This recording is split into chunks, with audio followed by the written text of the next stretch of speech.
Welcome to Biocanic's Health Intelligence Exchange community, where leading practitioners in integrative health approaches will discuss how they solve the most challenging and common health issues.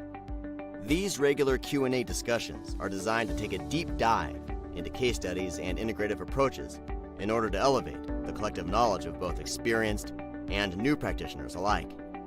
Biocanic's Health Intelligence Exchange, your community for functional medicine. Welcome to the Health Intelligence Exchange, everyone. I'm Lainey Gray from Biocanic, and today I'm joined by our guest, Dr. Jorina Elbers from HeartMath. In our discussion today, we're going to explore how HeartMath is going beyond HRV to build resilient nervous systems. Be sure to subscribe wherever you're watching or listening so you never miss an episode. And for those of you joining live, we'll move into a Q&A session toward the end of our conversation, so feel free to drop questions anytime. Dr. Jorina Elbers is a pediatric neurologist with a master's degree from Stanford University. She was an assistant professor in the Department of Neurology at Stanford and is now the program director for the Trauma Recovery Project at the HeartMath Institute. She has been married for 13 years and has 2 sons. Dr. Jorina Elbers, thank you for joining us. Thanks so much. It's great to be here. Amazing. We're just going to go right ahead and jump into this fun conversation. I know. I was thinking that title is quite a mouthful. It is. Unpack that I was thinking the same. So talking about HRV in particular, it's become a popular metric for health and performance kind of across the board. People are talking about HRV and how to measure it, how to assess it with their different wearables. From your perspective, what are its limitations when it comes to truly understanding nervous system resilience? Well, so, HRV is a relatively newish kind of metric, although we've known, that the autonomic nervous system and how to, it's sort of the closest thing that we can get to the autonomic nervous system. Of course, the autonomic nervous system is the part of the nervous system that's running everything in the background that we don't have, as much conscious control of. It's controlling our heart rate. It's controlling our breathing rate. It's controlling our digestive system, our immune system. So these are things that we don't need to think about. And a big part of that is the vagus nerve. The vagus nerve, of course, is the parasympathetic nervous system that is, rest, digest, repair. And then the other side of the autonomic nervous system is the sympathetic nervous system, which is that fight or flight. And it's a complicated network, actually. And so because there's multiple parts to it, and it's a difficult thing to sort of pin down, the HRV is one of the only ways that we can really measure it. And so we've been, researchers have been following heart rate variability for the last sort of 20, 30 years and sort of figuring out what it means because there are different parts to it. It's not just one number. And I think that's one of the things that gets confusing, that you just think that HRV is one number, and if it's high, it's good, and if it's low, it's it can indicate that you're at risk for chronic health issues, and it is also a marker of emotional regulation. So it isn't a simple metric. It's not one number. And I think that's one thing that can be confusing. So if you're on your Oura Ring or your Garmin watch or Whoop, right, it's sort of measuring your HRV in the background. And it's trying to make things simple enough for the lay person to understand that in general, we want a higher variation in our heart rate as it's moving up and down throughout our day, in response to our environment, external environment and internal environment. We want our heart rate to be able to go up to 100, 110, 120 beats per minute in order to react, quickly. And then likewise, we want it to be able to come down into 50, 60 beats per minute for that rest and relaxation. And we need it to be flexible. and adaptive and responsive. And so it's not just a measure of how high it is, meaning, the difference, the delta between that higher heart rate and lower heart rate, but we also want it to be flexible and adaptable.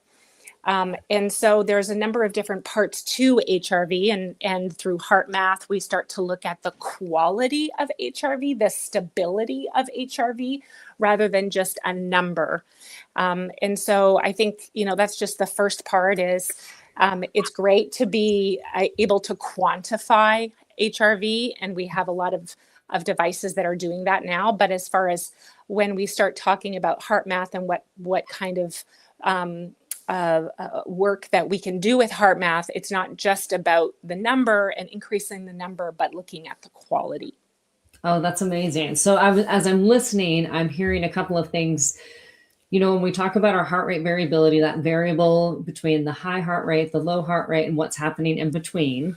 And so we have these wearables that are assessing this. Now, are they giving us kind of an average based on what they're picking up when you're talking about that number, correct? That's right. That's right. Okay. So, and often they're looking at the number over at nighttime. Yes. And so they're giving you sort of a number in the morning, like, oh, your HRV is, a certain number, and you need a little more recovery today, or you can push yourself a little bit more. So it's kind of it's a neat little guide. It's not, you might notice there's a difference though between Aura and Whoop and the Apple Watch, right? They're all kind of doing things a little bit differently, which is an indication that, it is more complicated. It's not just one thing that everybody's doing, and everyone's doing it a little differently.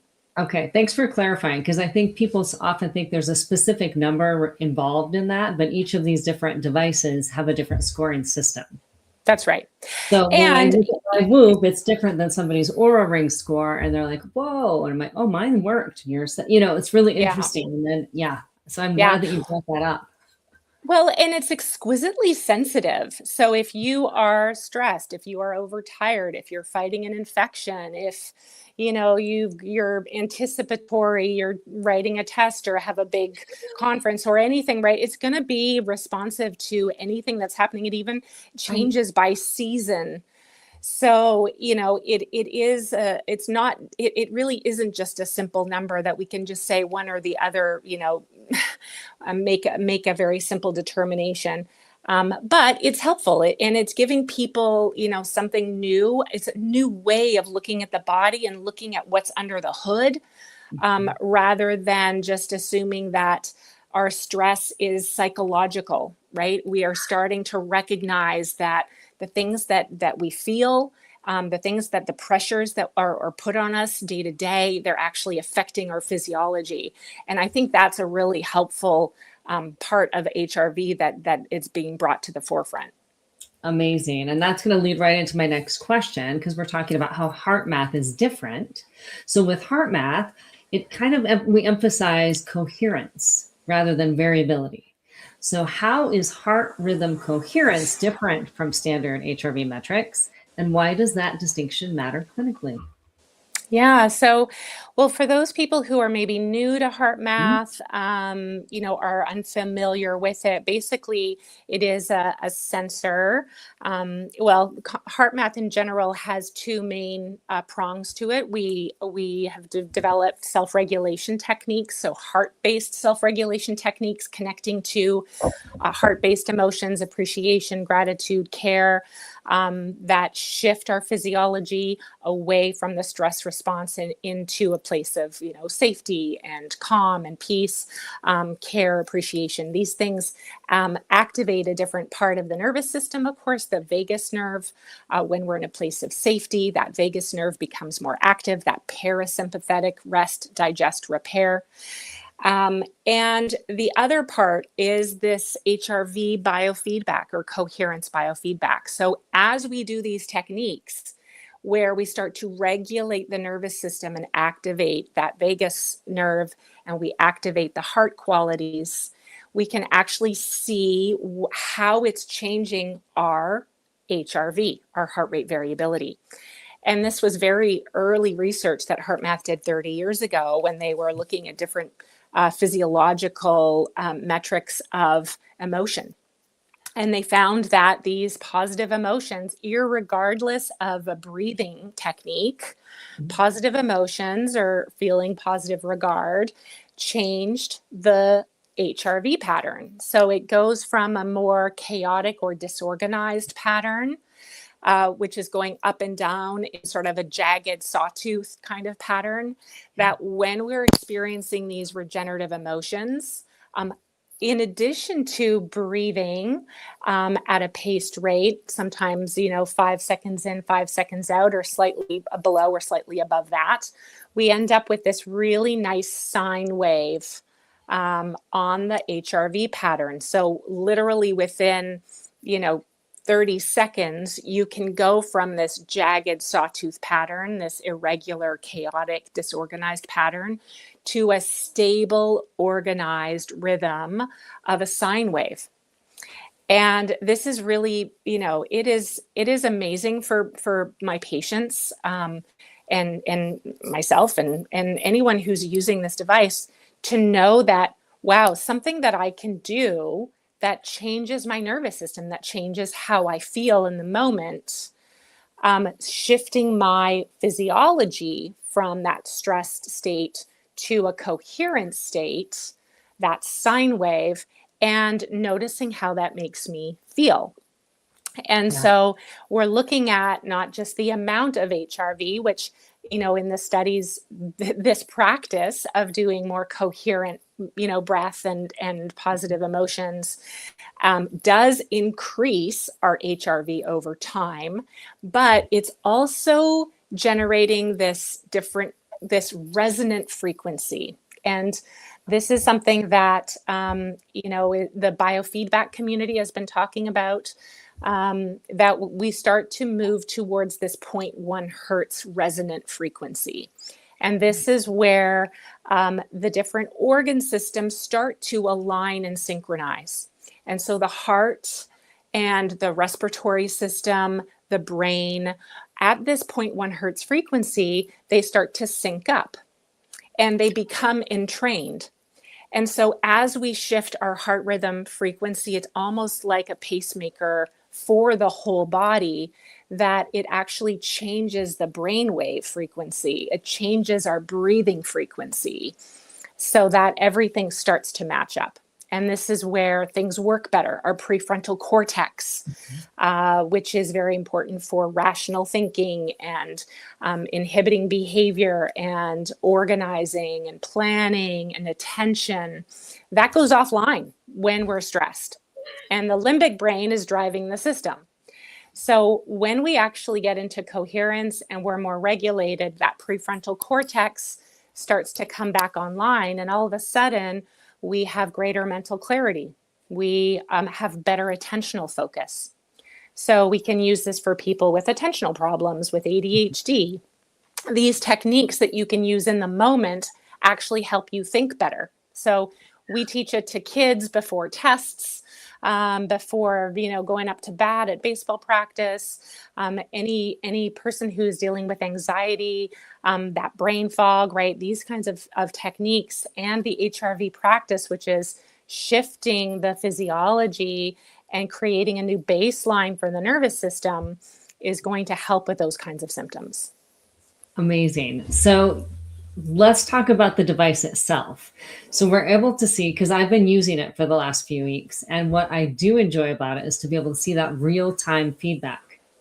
So rather than waiting for me to wake up in the morning and see what my score was overnight, I can actually turn my device on and actually see what's happening with my heart rate in real time, and then use those strategies and tools that you're talking about to watch the rhythm become more regular. And that's really powerful, really, really powerful. And from that piece, do you feel like you have to use the device forever? Is that, how do you incorporate that to learn the strategies to do it without the device? Yeah, so, I often tell people, as we're starting to build a new, rewire your nervous system, because of, the kinds of patients that I work with, a lot of them have been living in a state of threat. They're kind of wired for threat since they were children. They might have grown up in a household where that was necessary, right? They needed that's an adaptive behavior and physiology to sort of live in the environment that they needed to live in. Sometimes it's something that develops after an accident or a motor vehicle accident. This is really the foundation of post-traumatic stress disorder, is a fundamental shift in the baseline, the physiological baseline of the nervous system towards that sympathetic hyperarousal state. And so we need to actually work with the nervous system. This is a bottom-up approach, not just thinking our way out of fear and thinking our way into feeling safe.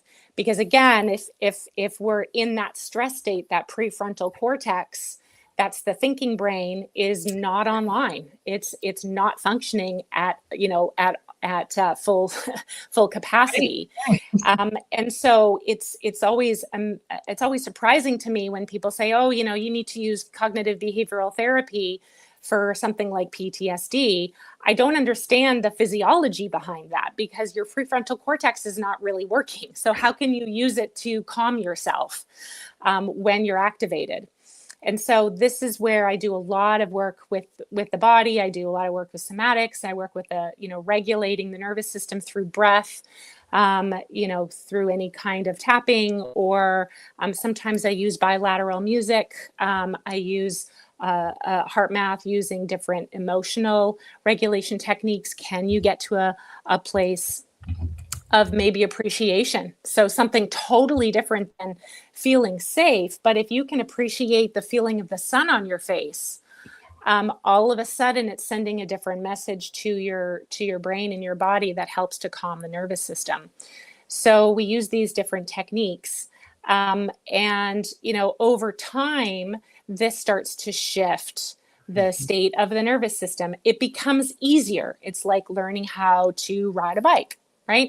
That we start to do this more often. So these techniques, I always tell my patients, we need to use them in the moment, because we need to break the cycle, breaking that cycle of anxiety, breaking the cycle of that hypervigilance. When you're noticing it, using a technique to just slowing your breath down, breathing a little slower and deeper. It helps sometimes out through some pursed lips. Can you get to a different space of appreciation, or even just orienting your environment, slowing that breath down? And the HRV biofeedback can be really helpful in those instances. If it's available to you, if you can carry it in your purse with you, that we can actually use it for panic attacks, or at work, if you're just really starting to feel anxious, or at the end of the day, when you get home, as sort of a reset, or before bed, going to bed at night, it's really helpful to do 5 minutes or 10 minutes before sleep. And it really, that rhythm, that coherent rhythm, is mediated by the vagus nerve. That is an indication to you that the vagus nerve is more active. And again, that vagus nerve, rest, digest, repair, that's what we need in order to restore and regenerate the body. It brings the body out of the stress response and into restoration or sleep. And I will tell you that, I see a lot of patients and they say, I don't know what it feels like to be calm or to relax. My body is so used to being, charged and activated. I'm in constant fight or flight. That this is a way for them to see see it and feel it. Because a lot of the times people think that their breathing techniques or even, meditation, actually meditation is a great opportunity to ruminate. Mm-hmm. Yes. And sit there and you think, oh, I'm nice and relaxed. But meanwhile, you're ruminating. Thinking about everything. And you're thinking about everything and you're super activated. If I have people come in and I say, let's hook you up and let's see what's actually happening under the hood Yeah. as you're doing your practice, for those people who do have a practice and they realize very quickly, I'm actually not regulated and I'm not coherent. And so this is an aha moment for them that, okay, I actually need to be doing something differently to get to the rest, repair, digest part of my nervous system. Thank you for that explanation. We were just thinking about the fact that if we're all revved up, we're all activated, trying to think our way into something is not the easiest way to do that. And so to have that actual visualization and that feedback to see what's really happening to help guide that, that's really powerful. So I'm so glad that you touched on that point, because that just makes a lot of sense. And even we sit down to deep breathe and meditate. Once again, we've got the to-do list going on. We're stressed about something. We're thinking about what we have to do next, and we never actually achieve the state we're trying to achieve. So that's really powerful. So thank you for sharing that. And then in your work, because you work with pediatrics, neurology, and you obviously have a lot in trauma recovery, what patterns do you commonly see with this nervous system dysregulation? How does the coherence training help shift those patterns? Well, so, I was really interested in the impact of stress on the nervous system while I was at Stanford, because that was the majority of the patients I was seeing in my general neurology clinic. They were coming in with headaches, with abdominal pain, with sleep problems, dizziness, things that were, more ambiguous, didn't have a real sort of what they call like an organic cause. So like if I do a blood test or an MRI or, any kind of objective measure, everything is normal. And typically these patients have multiple symptoms. So they're not just dealing with headaches, they're dealing with headaches and digestive problems and dizziness and sleep problems and emotional dysregulation and panic attacks. So they end up seeing lots of different doctors and getting lots of different tests and being told over and over again, there's nothing wrong. Or they might be more sensitive. Their nervous system is more vulnerable. So they might be responding to mold in their environment. And, everybody else living in that environment doesn't have the dysregulation, the symptoms that they have. Right. But because their nervous system is already dysregulated from the chronic stress or trauma they experienced, their nervous system is more sensitive. So they are starting to have symptoms of that mold toxicity. And so, understanding that chronic stress and trauma dysregulates the system in the background, making it more susceptible or vulnerable to, having symptoms post-concussion, having symptoms with an infection, having symptoms with mold. And we can address these things. We can work with the mold, or we can work with, in antibiotics and infection. But at the end of the day, they still have a dysregulated nervous system. And those are the symptoms of a dysregulated nervous system, is typically multiple systems involving the nervous system, which is thinking, emotions, sleep, digestion, autonomic, so that dizziness, heart palpitations for no reason, and somatic, chronic pain. That's all the nervous system. And so when that system is in chronic state of hyperarousal or oscillating between hyperarousal and hypoarousal, so this sort of collapsed dissociative state, which is way more common than people appreciate. We're not just talking about dissociative identity disorder, but any type of dissociation, which is, a lack of this brain fog or lack of attention on different parts of the body, not feeling things, or numbness, tingling, chronic nausea. These things are more parasympathetic, and they're more part of this sort of hypoarousal response. So we start to see patterns. I very commonly see patterns of people who are dealing with a hyperarousal, chronic hyperarousal, or oscillating back and forth between hyper and hypoarousal. And so I always work with HRV biofeedback with these patients, because their nervous system is so dysregulated, they don't know up from down. Wow. And so to be able to see and train their nervous system into coherence makes a huge difference. They start sleeping better. Their pain is better. Their digestive system is better. They start their emotional regulation is better. They're less reactive. They notice, oh yeah, when my mother-in-law came last weekend, I actually, I didn't lose it. I noticed that I was more regulated than I normally am, right? And they may not be able to tell you right off the bat, but I always ask, well, how would you normally have responded to that? And they go, yeah, actually, normally I would have just, either flown off the handle, or I would have just locked myself up in my room. Yeah. And just avoided the whole situation. I didn't need to do that this time. And so their level of engagement is better. Their relationships get better because they're more emotionally regulated, and their health gets better over time.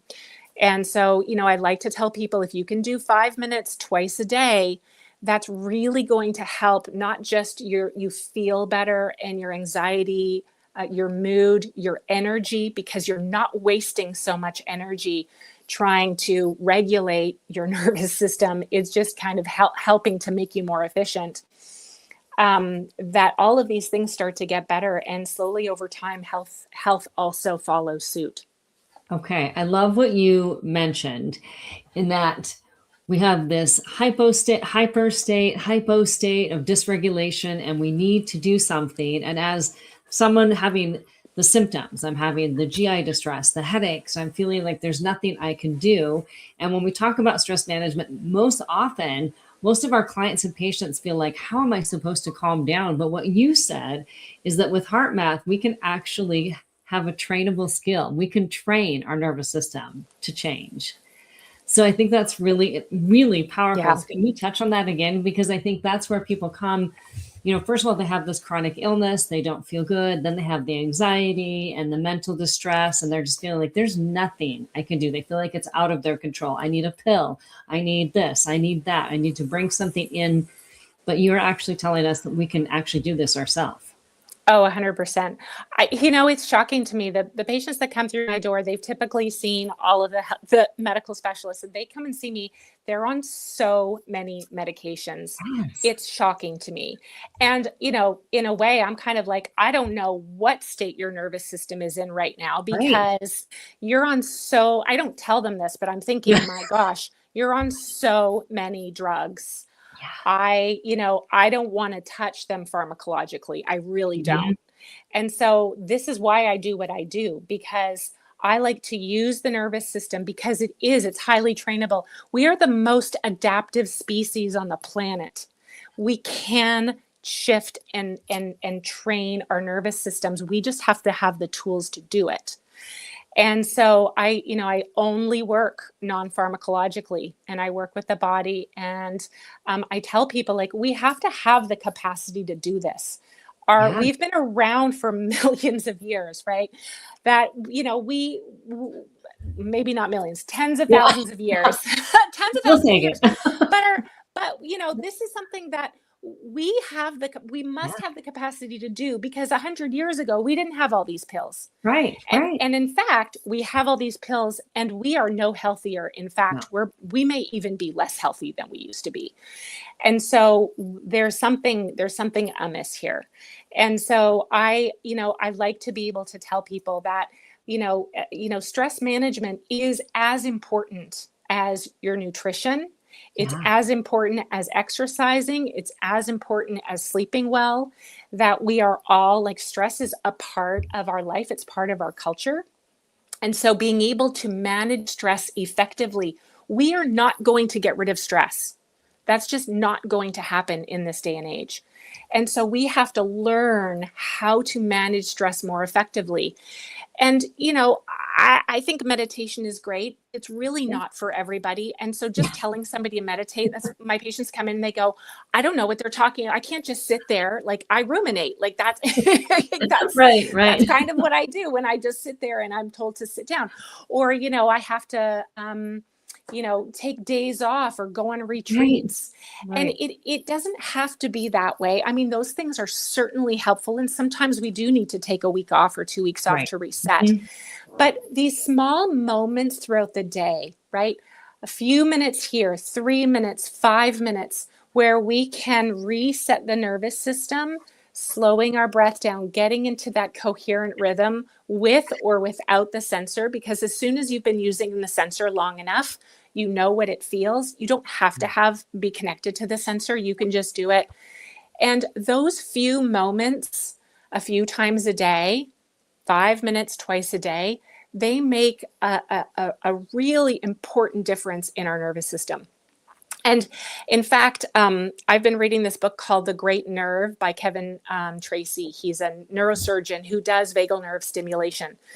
And these vagal nerve stimulators, which have been, used for epilepsy, and now they're starting to use it for depression. And these vagal nerve stimulators are only on for 5 minutes up to 3 or 4 times a day. Okay. So these patients are having miraculous changes with a device that will activate their vagus nerve. So they don't have to do it themselves, but it only takes 5 minutes a few times a day to do that. And so these few minutes really do make a measurable difference in our nervous system that improves our mental health, our physical health, and our overall well-being. It's almost foolproof. Like if you do it, and it's dose dependent, if you do it, it will work. Okay, I have a question for you then. So on the device, because I've been using it, we're talking about a few minutes a day to get into that smooth rhythm, to get into coherence. If I'm using the device, am I trying to hit a certain score or a certain level, or more am I trying to smooth out the rhythm? What's the biggest win? What am I trying to accomplish during my session? Yeah, great question. So for those of you who are unfamiliar with the device, so that coherent rhythm shows up and you can see it, you can visualize it, but it's also giving you a coherence score. And that score can be anywhere from 0.1 all the way up to 8, 9, 10, 11, 12. It's not a measure of like, oh, I'm trying to get to 10. I think ultimately it can actually go up to 16. I've never seen it get to 16, but I would never get it to 16. So, what we do is everybody's nervous system is different. And so the goal is to work with your nervous system. And if you can only get it to 3 and that's your max, then that's your goal. Your goal is, how can I get it to 3 and keep it around 3 for as long as I can? That's the stability. So giving that nervous system a nice stable rhythm for as long as you can, that's the goal. Now, some people are really performance oriented, and that I get that. I'm like that too. And I'm like, there's some days where I cannot get to 3.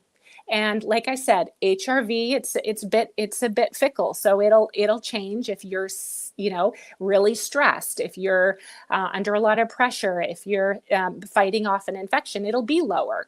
And, your nervous system won't get you to 3. And it can be really frustrating for people, like, why can't I get to 3? And it's so, and so in those circumstances, we also have a points system. So instead of looking at the score, you can tell patients, just get to 200 or 250 or 300 points, because even just doing it, sitting down for the 3 to 5 minutes and working, even if you can only get it to 1, that is a dose. That is the medicine for your nervous system. And so I'll tell people, don't worry about the score. Just work on, every day, just try to get to 300 points. And that's another way just to get people practicing and not focusing on the score. Thank you for that, because we have a lot of practitioners that do use HRV data, in their practices, and having people check in with their recovery scores and those kind of things. But what does HeartMath, when I'm thinking about these scores that you're doing, what does it add that most wearables are not capturing? I think you just said it very well, that rhythm and the practice, right? We're not capturing that with that single number that's happening in the morning. And for those who are actually, watching this and are Biocanic users, we integrate with HeartMath, so you can actually have that reported right in the dashboard as to see your clients' results, which is pretty helpful. Yeah. Well, it's training your HRV. So rather Yeah. than just looking at a number, you can actually increase your number. You can improve your HRV through this work, through this coherence practice and these techniques, and just your own self-regulation. So, and then let's talk about that. If I improve my coherence and my self-regulation, how much better am I going to be at following my goals for nutrition, for movement, for turning the TV off? Like, will I be able to achieve my goals better if I'm more coherent and more regulated? Oh, I love that question. Well, so in short answer, yes. There's a yes and, okay? Yes. So when you are coherent, as we mentioned, that prefrontal cortex is back online and your intuitive guidance system is online. So this is the heart work. This is the other piece that's less, measurable, but the heart is sort of the seat of wisdom, the seat of emotion in our authentic self. And when we connect in and we start doing this work, even just that working with the heart and knowing that this is what I'm doing as I'm working with that HRV, and the techniques that we use, we focus our attention on the heart and breathing out through the heart. So we start to connect to a different part of ourselves, and it happens quite naturally. And when we start to, we can, when we say like, oh, what's your heart telling you? Right? I mean, we kind of have a language for it, but we start to connect to this sort of deeper part of ourselves where decision making becomes more authentic. We're not just driven by, this really chatty, very loud, obsessive, controlling brain. We start to be more guided by the heart. And these are things that will give us, a different choice. When we start to think about maybe I will turn off my screen. Maybe I'm going to go and spend time with my kids, or I'm, going to do something a little bit different. It starts to guide our actions differently. The other thing is that the more regulated and coherent the system is, the more the things like the nutrition has impact, the more that whatever interventions you're using with your patients, the mold detox, or whatever supplements you're using, whatever nutritional advice you're giving. I always say to my patients, if, you can put premium gas in a car, but if you're pressing the gas and the brake at the same time, it doesn't matter how good your gas is, you're not going to go anywhere. And so we need to regulate the system. We need to bring it into coherence. And then all of the wonderful nutrition that you're giving your body, you'll be able to absorb, right? If our nervous system is chronically in a state of fight or flight, we're not absorbing the food that we're eating. And so it's not just about nutrition. Nutrition is a major part of this, but if your nervous system is dysregulated, no amount of amazing organic, healthy food without the hypersensitivities is going to really get you to that optimal state of health. It will help, but adding the coherence practice will get your patients to a higher level of health and wellness than just doing the nutrition on its own. And it'll be more sustained, because life is life, and they might be better for a little while, but then the next pressure, the next stress comes at them, and they're dysregulated all over again. So things like acupuncture and craniosacral, those are all wonderful and regulating, but to give people the tools themselves that they know how to self-regulate, and they can do it in the moment, and they can practice daily on their own. I mean, it's a game changer for people. It really is. And I have another question on that, because I have used the device. I've used some of the different tools and the different, activities going through that. And one of them is to focus on the heart-centered breathing, and then to visualize, or think about a time when I was stressed and what happens to my heart rate. And then think about positive emotions or something that makes me happy, and to see what happens with the rhythm there. So what role do our positive emotional states like appreciation or care play in physiological regulation? And why are they sometimes more powerful than willpower alone? That's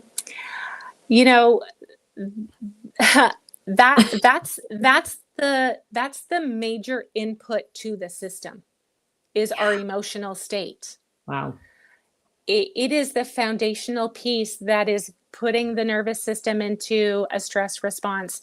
It is that feeling that we get, and we may not be even conscious of it. Part of the problem is we are a culture that has been taught not to have emotions, right? The first thing we tell, kids are told all the time, stop crying, right? Yeah. Especially our generation, my generation, I was taught, if you need to cry, I don't want to see it, or you've got emotions, you go to your room, right? And so we're taught that we're going to be rejected or abandoned or unaccepted if we have big emotions. And so we are not very good at experiencing emotions. Now, I could go on and on about the negative impact of suppressed emotions, but this is a major problem and probably one of the big drivers of chronic pain. And a whole host of, depression, anxiety. These are things this is emotions that have been suppressed for decades, and we don't know how to deal with them. And so, actually bringing in emotions that are positive helps to transform some of that energy into something that's a more positive state. And we know that gratitude is good for us, right? We talk about gratitude journals and gratitude circles, and let's have a gratitude moment. There's a reason why we're doing this, because it's actually good for our bodies. It changes our hormones. It changes our HRV pattern. Like I said at the beginning, that feeling of gratitude and appreciation puts us into coherence. No matter, and it changes our breathing pattern, and it puts us into coherence naturally. And so that's why these emotions are really important. And so, the feelings of irritation and constant angst and upset, anger, these are not good for our bodies. And helping people understand that emotional shift is a really important part of actually your health, because those emotions are creating dysregulation, whether you know it or not. Yeah. No, I think that's really important. And I love that it's called HeartMath, right? Like, we're really focused on the heart and how important the heart is.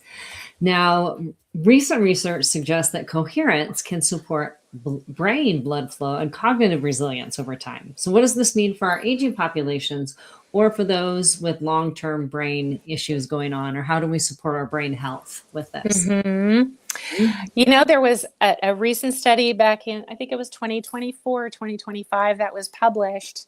Martha Mather at University California, Davis.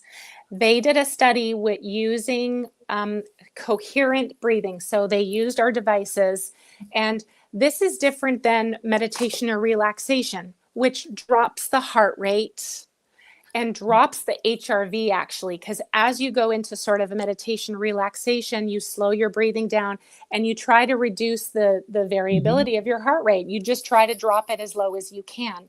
Well, it turns out that's not as good for our body.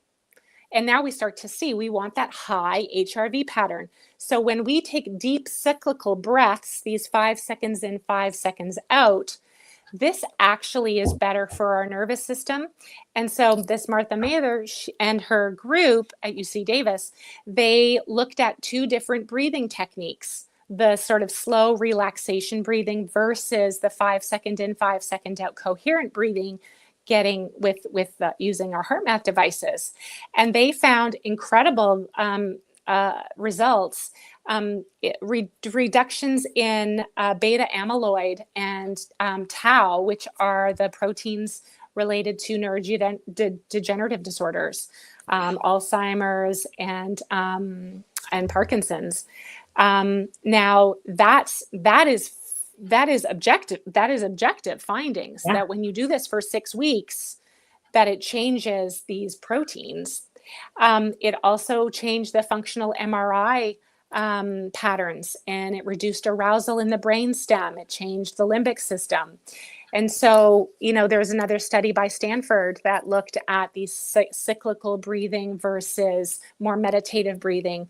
and also found it was more effective at reducing arousal and improving mood.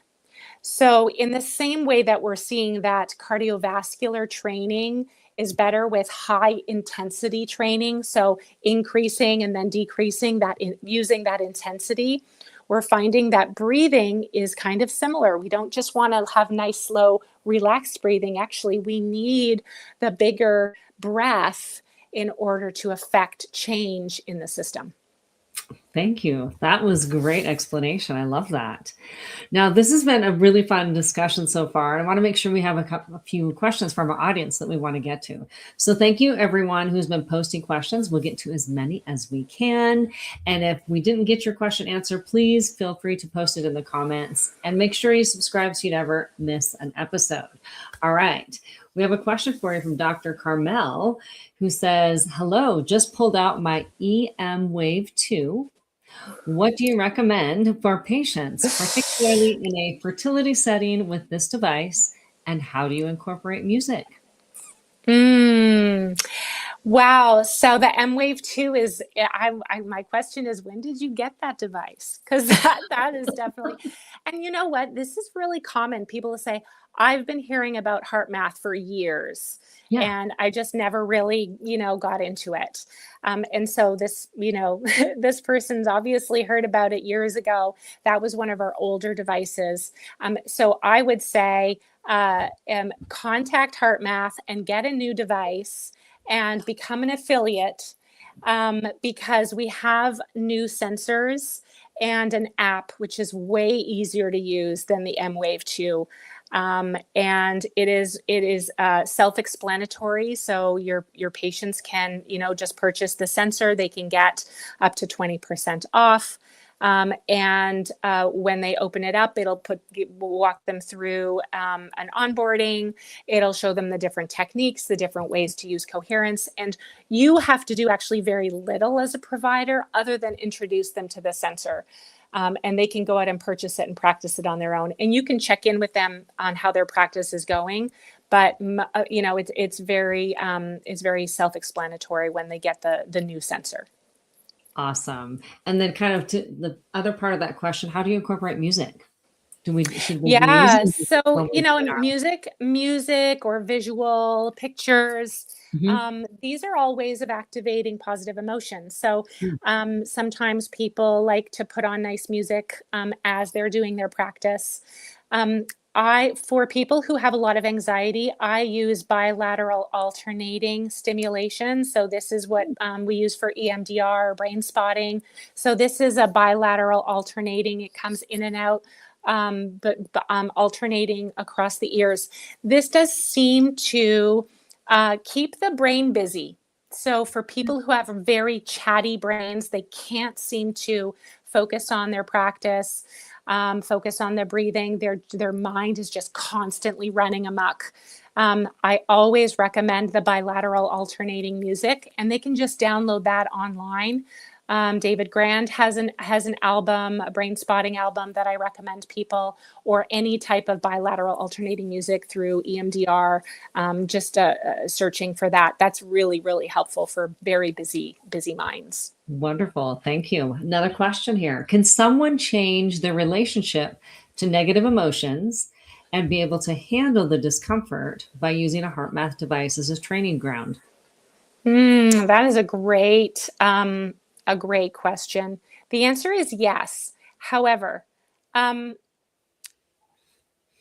co-regulation of having another nervous system that's regulated, a parent, a therapist, a friend, that we can't underestimate the impact that has for people who are dealing with intense emotions.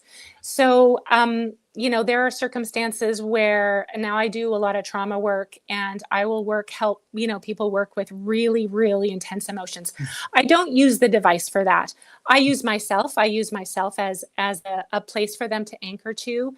And I do my own heart practice as they're working through their emotions. I don't tell them to go home and do that on their own. It's too difficult, and they're less likely to be able to get to regulation on the other side of it because there's no anchor of regulation. That being said, using their device, if they can get to regulation at the other side of it, there are circumstances where that can definitely be helpful. I wouldn't recommend that, me personally, because this is the work that I do. But basically what we're doing when we're processing, trauma or any emotions is we're pairing the dysregulation with regulation. And when we do that and they can get to regulation on the other side, that's where integration happens and that's where healing happens. If they can't get to regulation, then that dysregulation continues and they go into that sort of vortex and spinning and rumination and perpetuation of the trauma and the dysregulation. So that regulation on the other end is critical for integration and healing to happen. Thank you for that insight. That's really important.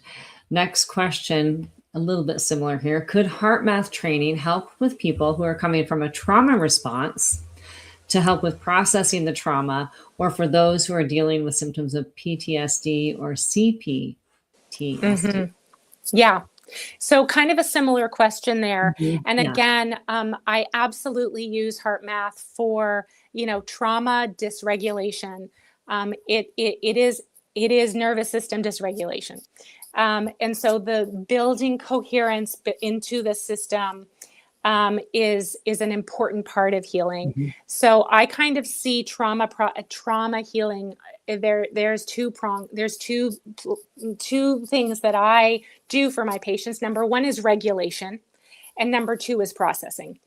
And I won't do trauma processing with someone who cannot self-regulate.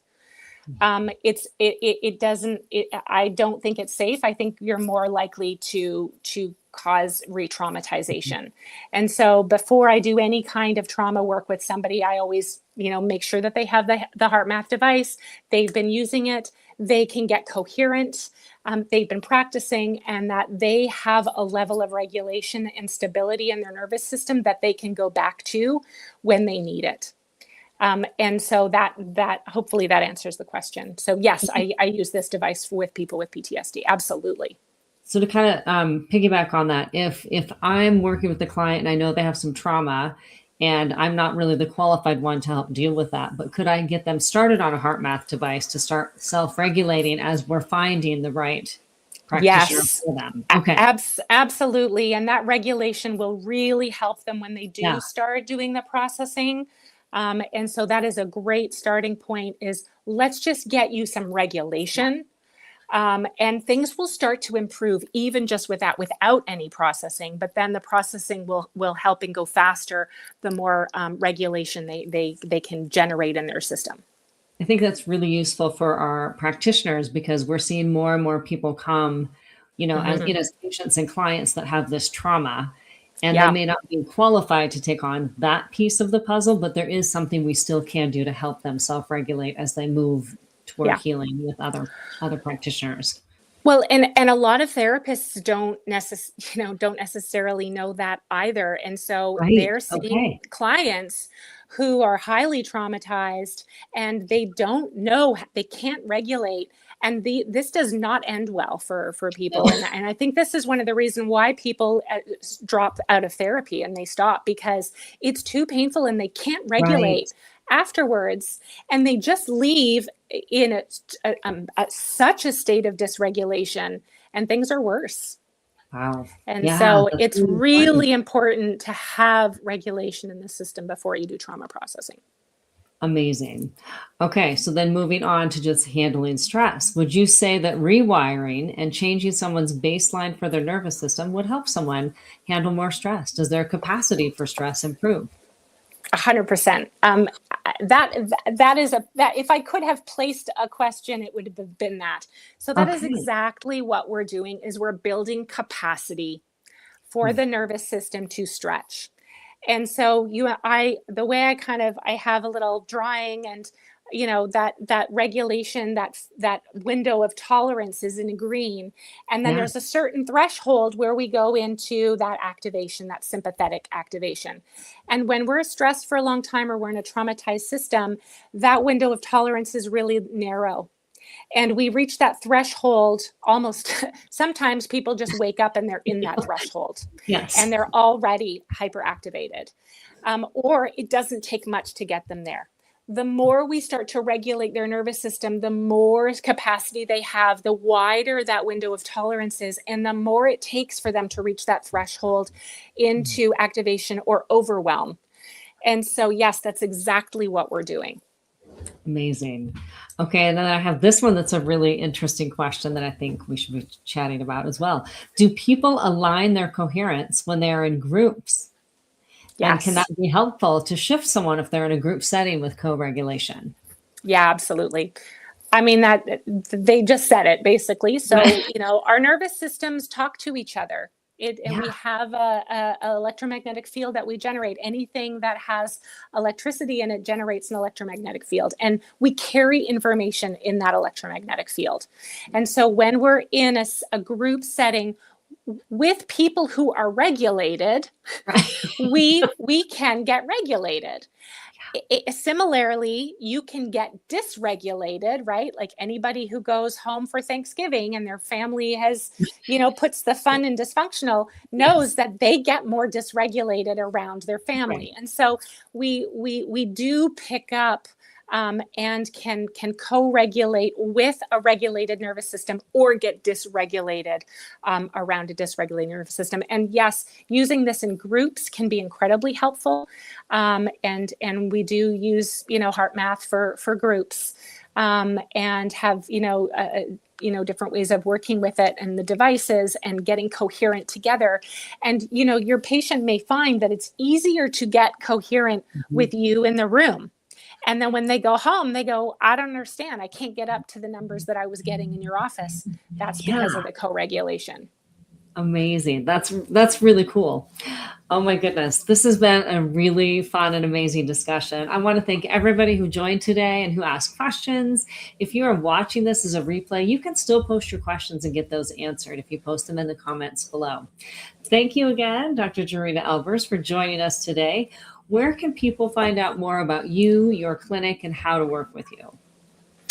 Well, so I do have a private practice in Santa Cruz in California. My website is www.drelbers.com. I'm more than happy to answer questions. I'm also working on a trauma-informed medicine course, so more to come on that one. And then to learn more about HeartMath, we have lots of different trainings. I do recommend the Resilient Heart training. So this is a training for health practitioners to learn about HeartMath, get certified in HeartMath, and within the trauma sensitive way, which is not something that any of us have been trained in. And so this is something I've been passionate about for the last 10, 15 years and developed the Resilient Heart for practitioners to learn about trauma, how to work with trauma and the dysregulated nervous system, and how to use HeartMath for these patients. And it's a wonderful training. Amazing. And if you are a Biocanic user, we do have the HeartMath programs and trainings in our platform. So you can become familiar with how to use that for yourselves and to use that with your patients and clinics. Dr. Jorina, this has been amazing. Thank you so much for joining us today. I cannot wait to get back to my HeartMath and start incorporating that more regularly each day. It makes me feel good that I can do it for just 3 to 5 minutes. And that's really important. That's really powerful. So thank you so much. And thank you, Thanks everyone. Thanks so much. It was great to be here. Thank you so much, Lainey. Wonderful.